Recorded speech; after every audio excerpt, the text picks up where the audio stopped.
Alô, comunidade! Começa agora o ICL Urgente, sempre às 5 horas da tarde, com informação e análise. Os principais fatos desta tarde de sexta-feira. Boa tarde para Laura Couto, sempre com a gente aqui na atualização, direto da redação do ICL. Tudo bom, Laura? Boa tarde, Rodrigo. Boa tarde para todo mundo que está nos assistindo. Finalmente sextou. Pois é, Laura, sextou para você, sextou para mim e sextou para o Fernando Collor de Mello dentro da cadeia, hein? Boa tarde para você, que mora nesse país em que o ex-caçador de marajás foi parar na prisão.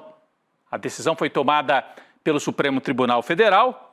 Collor, assim, puxou a fila na qual em breve deve entrar também Jair Bolsonaro. Vamos falar bastante sobre os dois, né? Os dois que, inclusive, o Collor fez campanha para o Bolsonaro na última eleição, né? Mas vamos para as informações. O ministro Alexandre de Moraes determinou que o ex-presidente Fernando Collor de Mello deve ficar preso numa ala especial do presídio Baldomero Cavalcante Oliveira, em Maceió, capital alagoana. Alagoas que já foi governada pelo Fernando Collor. O líder político vai cumprir pena em regime fechado pelos crimes de corrupção passiva e lavagem de dinheiro. Ele vai ficar numa cela individual, um benefício por ser ex-presidente da República.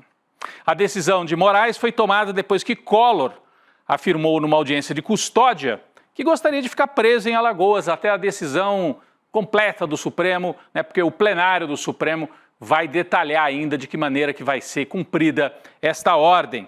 A direção do presídio terá 24 horas para informar o Supremo se tem totais condições de tratar da saúde do ex-presidente. Explica pra gente, Laura, por que essa preocupação com a saúde do Collor, que foi preso?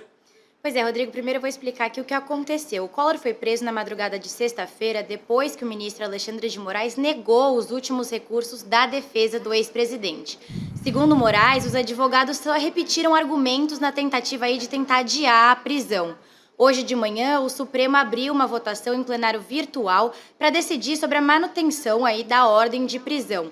Até agora foram 4 votos a favor e nenhum contra, entre eles o ministro Flávio Dino, Edson Fachin e Luiz Roberto Barroso, que acompanharam a decisão do ministro Alexandre de Moraes. A sessão deveria durar até hoje à noite, de madrugada, meia-noite, mas foi interrompida pelo ministro Gilmar Mendes, que pediu que o caso fosse para plenário físico. Os outros ministros do STF ainda podem depositar os seus votos, mas o caso, como falei, vai ser discutido em plenário físico, que ainda não tem data marcada. Até lá, o ex-presidente Collor vai continuar preso. Agora, sobre a saúde dele, o que aconteceu? A defesa do Collor pediu que ele cumpra a prisão domiciliar. A justificativa é que o ex-presidente sofre de Parkinson, transtorno de bipolaridade e já tem 75 anos. O ministro Alexandre de Moraes solicitou uma manifestação da PGR para saber sobre como ele vai lidar com esse pedido. É isso, Laura explicou muito bem aí. Então já temos 4 votos a 0 para manter a prisão de Fernando Collor de Mello. Só que o ministro Gilmar Mendes, pediu um destaque, como se chama, né? Obrigando o caso a ir para o plenário. Enquanto o plenário não toma a decisão final, vale a decisão do ministro Alexandre de Moraes, que falou: cumpra-se, Fernando Collor de Mello tem que ir para a cadeia, né? Tem que ir para a cadeia. Vamos relembrar um pouco aqui todo o caso, toda a sequência, né? Apesar de ter sido preso só agora, Collor tinha sido condenado pelo Supremo em maio de 2023, como eu já falei, os crimes de corrupção passiva e lavagem de dinheiro. Vamos pegar toda a sequência aqui da trajetória política do Fernando Collor de Mello. Os mais velhos, eu me lembro bem, na eleição de 1989, a famosa eleição, a primeira depois da ditadura, o Collor é eleito presidente derrotando Lula no segundo turno das eleições de 89, né? E em 1992 sofre o impeachment. Collor tinha sido eleito prometendo a moralidade, caçador de marajás, e foi derrubado com impeachment, uma acusação de corrupção. Em 2006, o Collor foi eleito senador por Alagoas. Reparem só, né? Ele fica um bom tempo afastado, porque quando sofreu o impeachment ele ficou com os direitos políticos cassados, não podia concorrer, não podia ter cargos políticos. Em 2006 ele já podia concorrer e se elege senador por Alagoas, e aí cumpre 2 mandatos como senador.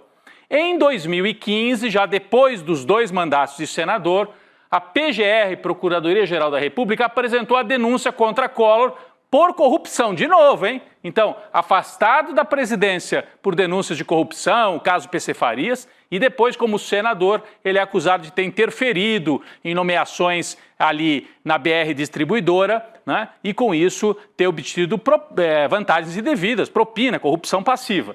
Em 2015, a PGR apresenta a denúncia. Em 2023, olha como demorou, o Collor é finalmente condenado pelo STF.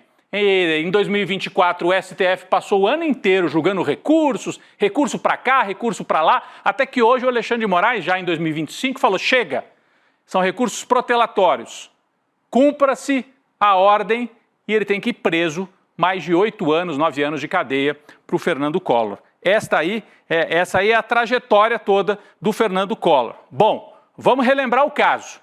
Ele foi acusado de receber propina num esquema de corrupção na BR Distribuidora.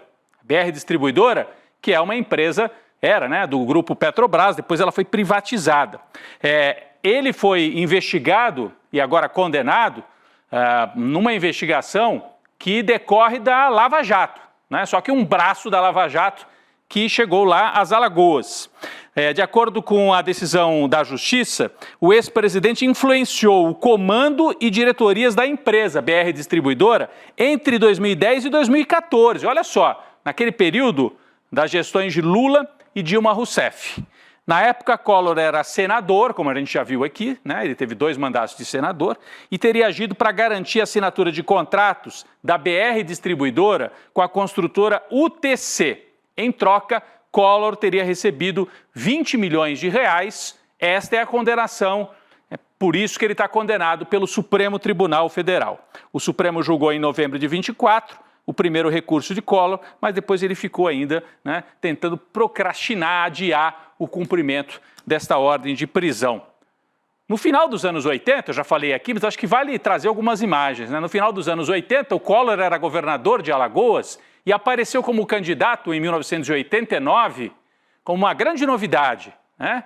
O caçador de Marajás, capa da revista Veja, se apresentando como um homem por fora da política tradicional. Mentira, né? Porque ele é de uma família tradicional de políticos. O avô dele foi ministro na época do Getúlio Vargas, o pai foi senador e ele era governador de Alagoas, da oligarquia alagoana. Foi vendido como caçador de Marajás. Marajás, assim, aqueles que têm privilégios no setor público. Ele prometia privatizar, acabar com a corrupção e foi eleito com a ajuda da Veja, com a ajuda da Globo, principalmente, né? Com esse discurso todo, derrotou o Lula no segundo turno de 1989, com esse slogan: chegou a hora de acabar com os Marajás. Depois passou por todo esse percurso que eu relembrei agora há pouco, e em 2022, vamos lembrar que o Collor apoiou o Bolsonaro, né? Em 2022. Inclusive gravou um vídeo patético, né? E que hoje parece uma espécie de profecia, como se o Collor estivesse prevendo assim: quem é o próximo que vai para a cadeia, hein? Quem é o próximo que vai para a cadeia, hein? Vamos deixar o Collor responder? É o vídeo que ele gravou na eleição de 22. Bolsonaro! Bolsonaro! Bolsonaro! Bolsonaro! Bolsonaro! Quando foi presidente também tinha esse estilo, as pessoas falavam, né? Ele tem alguma coisa esquisita, usa alguma substância diferente, assim, porque tinha sempre uma espécie de uma empolgação fora de hora, né? Esse olhar um pouco tresloucado, né? Os mais novos não se lembram, mas a gente se lembra bem, né? Inclusive foi eleito prometendo caçar Marajás, disse que o Lula ia confiscar a caderneta de poupança e quando o Collor chega à presidência, a primeira coisa que ele faz é confiscar a caderneta de poupança dos brasileiros. Ficou famoso por isso. Tem manchete da época, não sei se a gente separou, acho que separou assim, aqui, ó. Collor foi eleito e no dia seguinte, ou alguns dias depois, bloqueou o dinheiro dos brasileiros. Então, esse é o ex-presidente, né, que fez campanha para o Bolsonaro, está condenado por corrupção, né? O povo brasileiro tem essa lembrança dele, e ele gritou aí, Bolsonaro, Bolsonaro, Bolsonaro. Mas eu vou voltar com a Laura Couto, que tem mais informações aí sobre a condenação e a prisão do Fernando Collor. Laura. Rodrigo, os ministros do Supremo Tribunal Federal, eles entendem que essa decisão de mandar prender o Fernando Collor dá ao Jair Bolsonaro um recado de que se ele tentar manobras para atrasar uma eventual prisão, essas manobras vão fracassar. Além disso, os ministros avaliam que essa prisão do Collor cria um precedente para evitar possíveis questionamentos nessa eventual prisão do Bolsonaro, Rodrigo. É isso, então a prisão do Collor, né, decretada pelo Alexandre de Moraes, o mesmo que está cuidando do caso do Jair Bolsonaro, está sendo vista como uma espécie de recado aí para o Jair Bolsonaro. Mas vamos relembrar, o Collor é o terceiro presidente preso desde a redemocratização do Brasil. Lula foi o primeiro, depois de ter sido condenado em segunda instância por corrupção e lavagem de dinheiro em 2018, a pena foi anulada quando ficou claro, né, que havia um conluio ali entre o juiz Sérgio Moro, os procuradores, que houve uma grande armação, o Supremo cancelou as penas que haviam sido impostas a Lula, mas ele foi preso, aqui nós temos as imagens do dia da prisão, e cumpriu pena em Curitiba, como todo mundo se lembra. Depois de Lula, Michel Temer, logo depois, que tinha sido vice da Dilma, ajudou a dar o golpe contra a Dilma, ele foi preso preventivamente em 2 ocasiões em 2019. Olha o Temer aí. Num total de 10 dias, também num desdobramento da Operação Lava Jato. Conseguiu habeas corpus, não chegou a ser sentenciado definitivamente nos processos. A diferença é essa, né? No caso do Collor, é uma sentença final no Supremo Tribunal Federal e ele tem uma pena aí a cumprir e a decisão final vai ser tomada nos próximos dias pelo Supremo, mas enquanto isso ele fica preso lá em Alagoas. Como eu estava dizendo, o Collor puxou a fila, mas o Bolsonaro é o próximo nessa fila, né?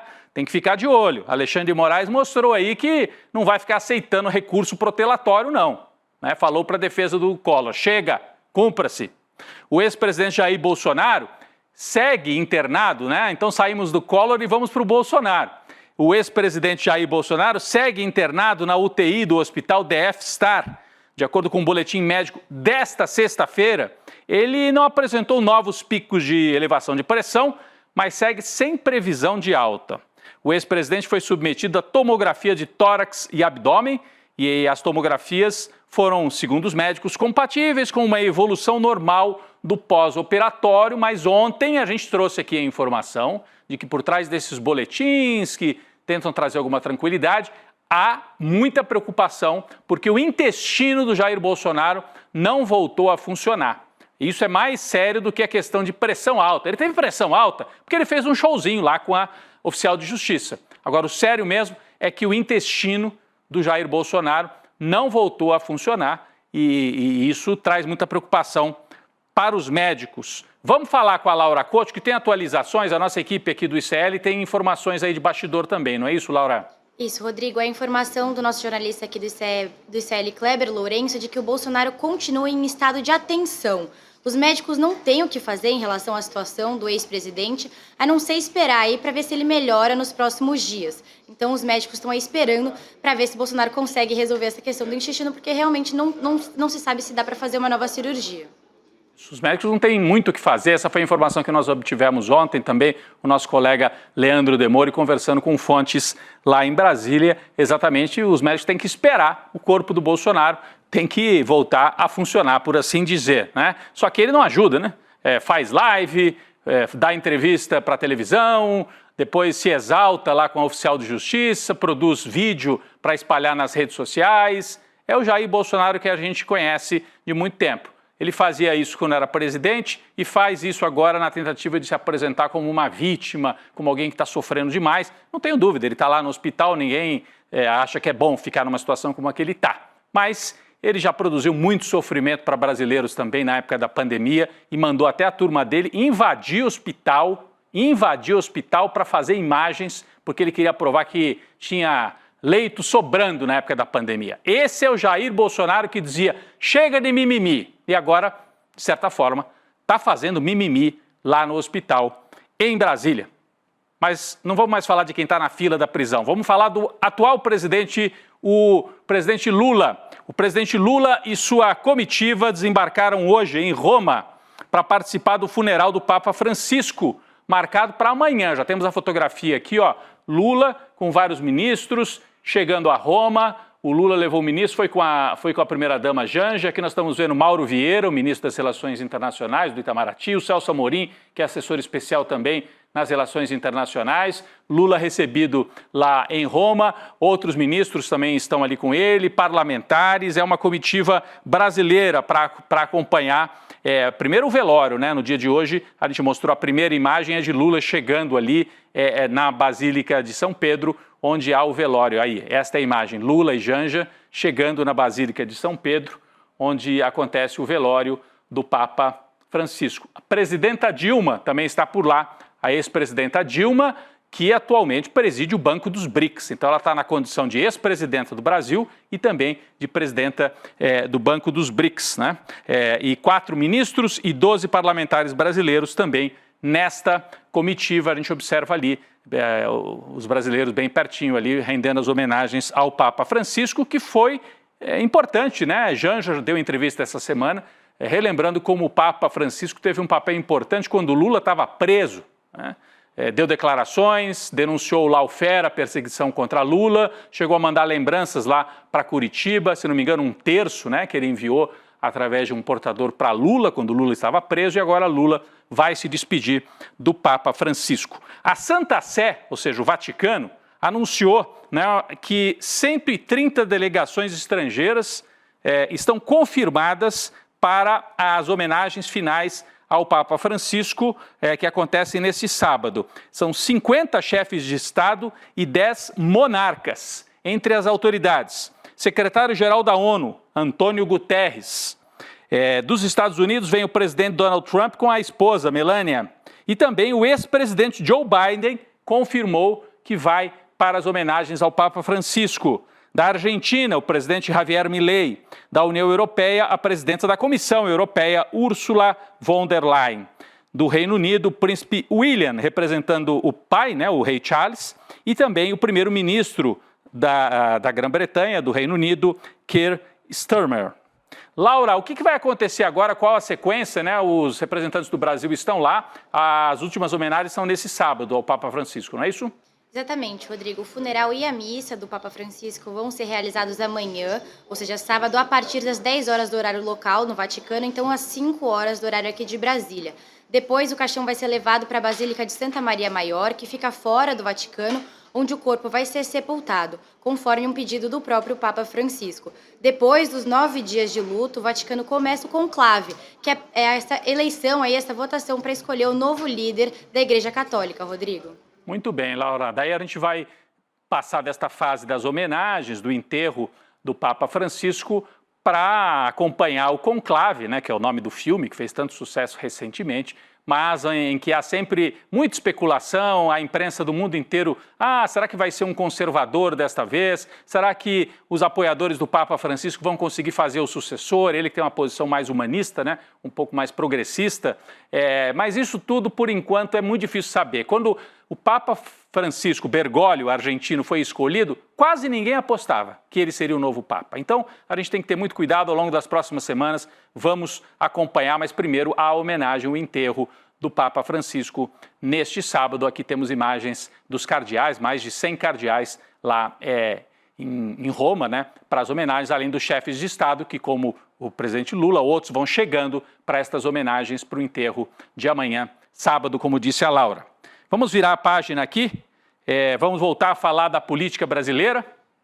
A condenação de Débora, a mulher do batom, né? Uma das golpistas condenadas. Hoje a primeira turma do Supremo Tribunal Federal formou maioria para condenar a cabeleireira Débora Santos, que pichou a frase "perdeu mané" ali na estátua, né? Na frente do Supremo. Os ministros Luiz Fux e Cristiano Zanin votaram por uma pena maior do que a defendida por Alexandre de Moraes. O Alexandre de Moraes já tinha dado a pena de 14 anos. Né? Deram uma pena menor, né? Deram uma pena menor do que a que foi dada pelo Alexandre de Moraes. O julgamento virtual foi retomado hoje após um pedido de vistas que tinha sido feito pelo Luiz Fux. Laura Couto tem as informações e os detalhes sobre esta decisão do Supremo. Rodrigo, o placar, por enquanto, está 4-0 pela condenação, só que a pena final ainda precisa ser definida aí pelo Supremo. Até agora, o relator Alexandre de Moraes votou por 14 anos de prisão e foi seguido pelo ministro Flávio Dino. Já o Zanin, ele acompanhou o Moraes, mas propôs uma pena menor, de 11 anos de prisão. Mas quem divergiu mesmo foi o ministro Luiz Fux, que votou por uma pena de apenas 1 ano e 6 meses de prisão, que é um tempo menor ainda do que a Débora já cumpriu em prisão preventiva. Para ele votou apenas pela condenação de crime de destruição do patrimônio tombado. Para o Fux, a confissão da Débora reduz a pena. Ele ainda defendeu que ela também deve pagar aí pela limpeza da estátua Justiça que fica na frente do STF, como a gente viu a imagem.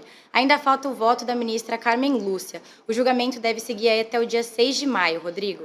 Muito bem, tá aí na tela, né? Enquanto a Laura falava, desculpa, para cá. Enquanto a Laura falava, vocês viam aqui no telão, acho que agora podemos colocar de novo no telão, rapidinho, aqui só para mostrar a diferença, né? Isso aqui que chama atenção, gente. Alexandre de Moraes, 14 anos de prisão para Débora, eu já tinha dado esse voto, né?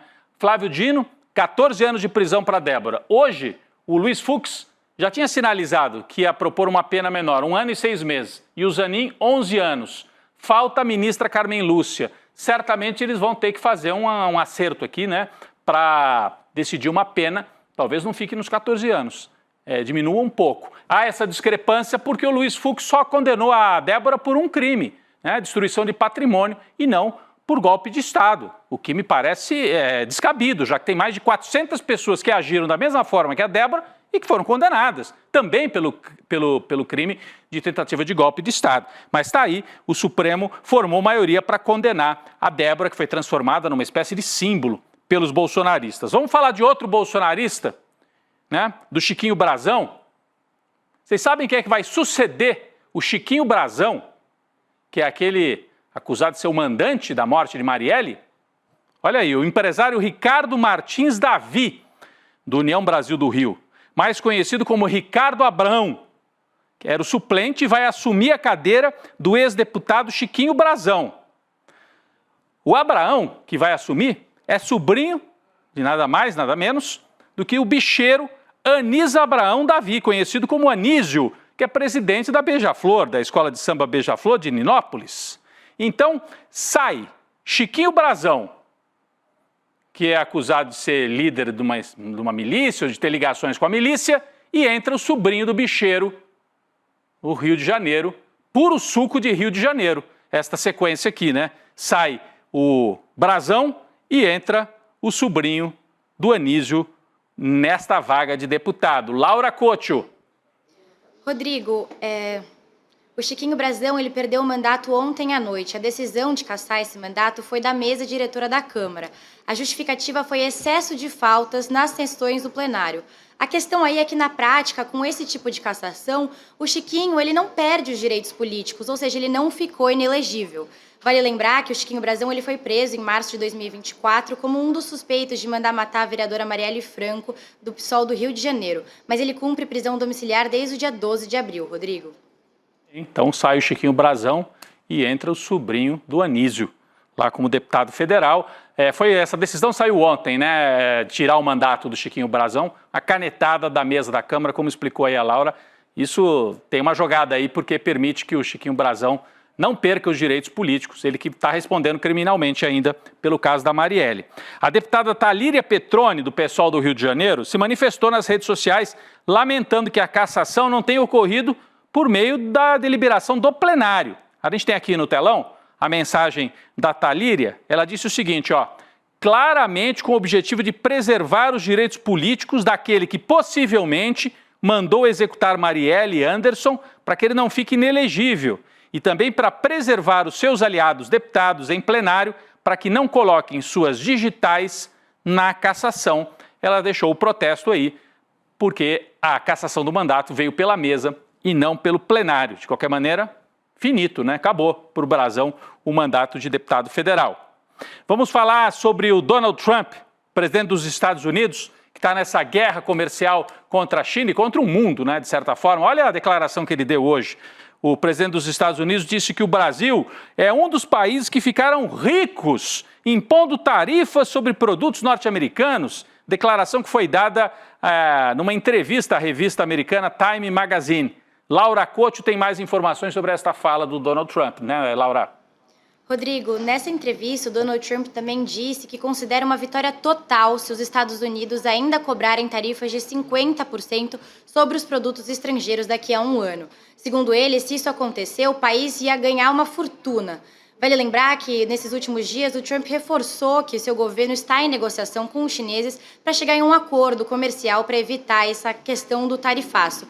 Ainda nessa entrevista, o Trump disse que o Xi Jinping ligou para ele para falar sobre essa guerra tarifária entre os dois países. Rodrigo. Pois é, o Trump falar que o Brasil é um país que ficou rico, coitado, né? Dá a impressão que os Estados Unidos foram explorados pelo Brasil. O Trump acho que não entendeu muito bem, entendeu sim, é que ele está fazendo o discurso dele, mas os Estados Unidos, ao contrário, né? Durante 100 anos, ou um pouco mais do que isso, são a sede do império que cresceu muito, na base também da exploração de outras economias. E agora o Trump está dizendo, o Brasil, veja, que exploração contra os Estados Unidos, porque fez tarifas de importação. Todos os países do mundo só conseguem se desenvolver com tarifas. Foi assim na Europa, foi assim na China, foi assim na Coreia e foi assim também aqui no Brasil, principalmente na época de Getúlio Vargas e tal, que permitiu o desenvolvimento da indústria brasileira. Falando ainda de Estados Unidos, olha só essa notícia, mais uma notícia ruim, né, para o lado do bolsonarismo. O ex-deputado dos Estados Unidos, Jorge Santos, que é filho de brasileiros e que é ex-drag queen, foi condenado a 7 anos de prisão. A sentença foi dada pela juíza Joana Seibert, mas ainda não há informações sobre quando ele irá começar a cumprir a pena. Laura tem mais detalhes, ele é bolsonarista também, apesar de ser um deputado lá pelos Estados Unidos, ex-deputado, né, Laura? Sim, Rodrigo, Jorge Santos ele tem 36 anos e foi eleito deputado em 2022 pelo Partido Republicano. O Santos se declarou culpado durante uma audiência em agosto do ano passado. Ele era acusado de fraude eletrônica e falsidade ideológica. Ele admitiu ter enganado doadores da campanha e roubado a identidade de dezenas de pessoas, incluindo da sua própria família, para financiar a sua campanha eleitoral. Em uma carta enviada ao tribunal nessa semana, o Jorge Santos afirmou estar profundamente arrependido pelos seus crimes, mas disse que a proposta dos promotores é severa demais. Coitado, né, Rodrigo? Eu fico com pena do Jorge Santos. Só não fico com mais pena porque eu lembro, Laura, que ele foi procurado pelos bolsonaristas ainda em 2023. Eu estou falando de pena, obviamente é ironia aqui, mas antes que alguém entenda errado. Os bolsonaristas, desde 2023, iniciaram esta campanha para dizer que no Brasil há uma perseguição contra a direita. E aí, eles foram lá para os Estados Unidos, as fotos que selecionaram aqui estão muito boas do Jorge Santos. Os bolsonaristas foram lá para os Estados Unidos e precisavam de interlocutores, né, de gente para vender esta ideia de que tem uma perseguição no Brasil. E procuraram quem? O Jorge Santos. Então, os bolsonaristas gostam de um corrupto. Olha aqui a fotografia. Né? O Dudu Bolsonaro, o Geyer, quem mais está aqui? O Magno Malte e outros, né? Malta, né? Magno Malta. Aqui nesse evento em que eles foram atrás do Jorge Santos, o deputado americano agora condenado por corrupção. É um bom companheiro para esta turma aqui do bolsonarismo. Mas olha, gente, só para a gente concluir, tem um outro fato relativo aos Estados Unidos muito grave desta sexta-feira. Eu peço para você prestar atenção nisso. Não tem a ver com o Brasil, tem a ver com o que o Trump está fazendo com as instituições lá nos Estados Unidos. Olha só, o FBI prendeu uma juíza de primeira instância lá nos Estados Unidos, acusada de tentar obstruir uma operação para prender imigrantes. A magistrada Hannah Duggan foi liberada após comparecer a uma audiência de um tribunal federal. FBI prendendo juíza, parece ditadura. Laura Couto traz as informações para a gente.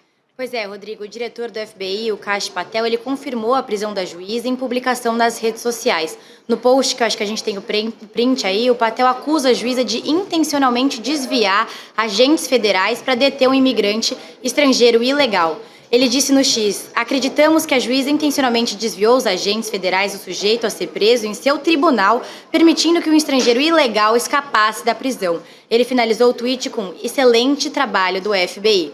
O FBI ainda não se pronunciou sobre a sua soltura, Rodrigo. Pois é, mas é um abuso completo, né? Então, a juíza sendo intimidada, presa na verdade, mas é uma intimidação para outros juízes, né, Laura, que tentem se contrapor ao poder imperial do Donald Trump, do tipo, não ousem, se ousarem, o fim de vocês pode ser igual ao desta juíza aqui. O FBI vai para cima. É como se a polícia brasileira estivesse intimidando o juiz de primeira instância, prendendo o juiz. Isso me lembra o que foi feito, por exemplo, na Turquia, pelo Erdogan, que prendeu dezenas e depois substituiu centenas de juízes para colocar gente ligada a ele. É um tipo de intimidação que é muito comum em regimes de extrema-direita, e os Estados Unidos vão com isso desmontando toda a sua arquitetura institucional, que era vendida como um grande exemplo para o mundo. Vão se transformando num país autocrático de fato. Bom, eu queria aqui lembrar a vocês que nesse fim de semana tem uma estreia chegando aqui no ICL. A série Folha Corrida mostra como o jornal Folha de São Paulo cedeu carros, perseguiu jornalistas e colaborou com o aparato repressivo durante a ditadura militar. A produção foi baseada numa pesquisa, que foi bancada pelo Ministério Público Federal e contou com pesquisadores de várias universidades. Então eles fizeram todo o levantamento sobre essa história da Folha e de outras empresas que colaboraram com a ditadura. Mas nesse caso aqui, virou um documentário sobre a Folha de São Paulo, 4 episódios. E nesse domingo, você vai assistir aqui com exclusividade no ICL o primeiro desses 4 episódios. A partir das 8 horas da noite, domingo, 27 de abril, para você acompanhar, só precisa se inscrever aqui, ó. Tem aqui o QR Code aqui no cantinho, você põe o seu celular e aí aparece um campo para você preencher com o seu e-mail. Ou então você digita iclurgente.com.br. Faz agora, é rapidinho. Preenche com o seu e-mail e domingo a turma do ICL te avisa, te lembra. Olha, hoje você pode assistir esse documentário, eu já assisti no cinema, vale muito a pena. Então, vamos terminar esta semana no domingo com esse documentário que é uma aula de história sobre o período recente aqui no Brasil. Gente, a sexta-feira chegou, o ICL Urgente volta na segunda-feira. Laura, mais uma vez estivemos juntos aqui na semana, obrigado. Boa tarde, Rodrigo, bom fim de semana para todo mundo. Valeu, bom fim de semana. Eu volto já com a Roberta aqui e com o Juliano Medeiros no ICL Notícias, segunda edição, que vai trazer uma entrevista com o diretor da Polícia Federal, sobre esse caso do INSS. Daqui a pouquinho no N2, vamos lá. Vocês sabiam que policiais circulavam armados dentro da redação da Folha de São Paulo durante o regime da ditadura, impondo medo aos jornalistas da redação? Você sabia que carros da Folha de São Paulo eram utilizados para operações que sequestravam e torturavam pessoas que eram levadas para o DOI-CODE? Você sabe qual foi a relação entre o maior jornal do Brasil e o regime da ditadura? Ninguém sabe, quer dizer, sabia. Foi feito um documentário por um dos maiores diretores do Brasil, Chaim Litevski, em cima de um trabalho feito por um grupo que analisou documentos e conversou com dezenas de pessoas que presenciaram isso que eu falei. Essa série documental vai ter o seu primeiro episódio exibido no ICL, no dia 27 de abril, um domingo, às 8 horas da noite.